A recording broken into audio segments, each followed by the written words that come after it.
गावा के पाछे मावा शिव माना देरिया सब सखी शिव पूजे जाय सब सखी शिव पूजे जाय सत पाँच सखिया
जब हो गौरा दे गंगा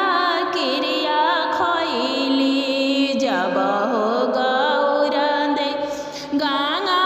क्रिया खैली गंगा भैली बलुआ रे तया हो शिव लई के राउर बुद्धि गंगा भैली बलुआ रे तया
हथवा लाल बा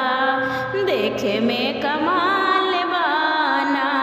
हमरा भंगिया पीसो तो हथवा लाल बा देखे में कमाल बाना हो हमरा शंकर जी के ओखिया लाले लाल बा चंद्रमा कमाल बाना हो हमरा भोला जी के ओखिया लाले लाल बा शिखर पे चंद्रमा लाल बाना एक दिन पार्वती कर जोड़ शिवजी भंगिया दीना छोड़ बोलली पार्वती कर जोड़ शिवजी भंगिया दीना छोड़ हमरा भंगिया पीसता हथवा लाल बा बगल में मिर्गा छाल बाना हमरा शंकर जी के ओखिया लाले लाल बा देखे में कमाल बाना एक दिन पार्वती कर जोड़ शिवजी बस दीना छोड़ एक दिन पार्वती बोल जोड़ शिवजी बस दीना छोड़ हमरा रसिया खींचता हथवा लाल बा देखे में कमाल बाना हो हमरा डोरिया खींचता हथवा लाल बा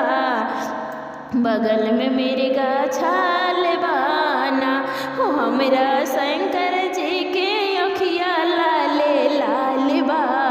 जटा में गंगा धार बाना हो हमरा भोला जी के ओखिया लाले लाल बा चंद्रमा कमाल बाना बोली पार्वती कर जोड़ शिवजी मड़ई दीना छोड़ बोलली पार्वती कर जोड़ शिवजी मड़ई दीना छोड़ हमरा टोटिया बान्हो तो हथवा लाल बा दर्द से बेहाल बाना हो हमरा टोटिया बान्हो तो हथवा लाल बा दर्द जीव बेहाल बाना हो हमरा शंकर जी के ओखिया लाले लाल बा